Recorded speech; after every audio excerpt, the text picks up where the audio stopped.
Bon début de journée avec nous sur Europe 1, il est 7h14. La une de vos journaux ce mercredi 12 juillet, c'est votre revue de presse, Alexandre. Tiens, on reparle de la retraite ce matin dans vos journaux. Oh, alors cette fois, il n'est plus question de casserolade ni de fumigène contre la réforme. Non, sur la photo d'aujourd'hui en France, c'est peinard sur un transat face à la mer. Dans quel pays prendre sa retraite ? Tout un programme, c'est le classement en fait des pays d'Europe les plus accueillants pour profiter de la vie après le travail. Le soleil, le pouvoir d'achat, la qualité des soins. Allez, je vous donne le top 3. Le Portugal, l'Espagne et l'île de Malte.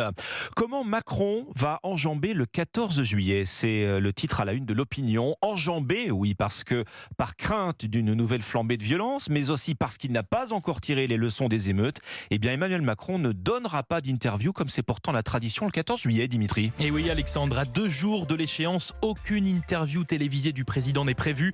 Un faux bond, souligne le journal L'Opinion, accompagnant son article d'un dessin satirique, comme il en a l'habitude, où l'on peut voir Emmanuel Macron balai en main mettre sous le tapis son bilan des 100 jours.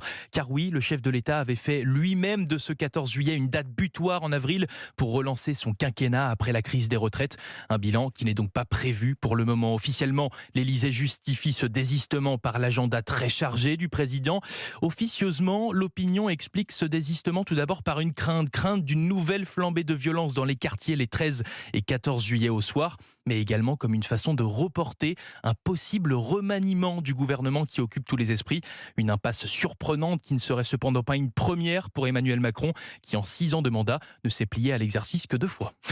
Il y a comme une odeur de brûlé ce matin. Alors heureusement, ce ne sont pas nos forêts qui brûlent, mais il y a ce vent de fronde contre le pacte vert européen. Le Figaro se penche sur ce projet de loi pour la restauration de la nature examiné au Parlement européen.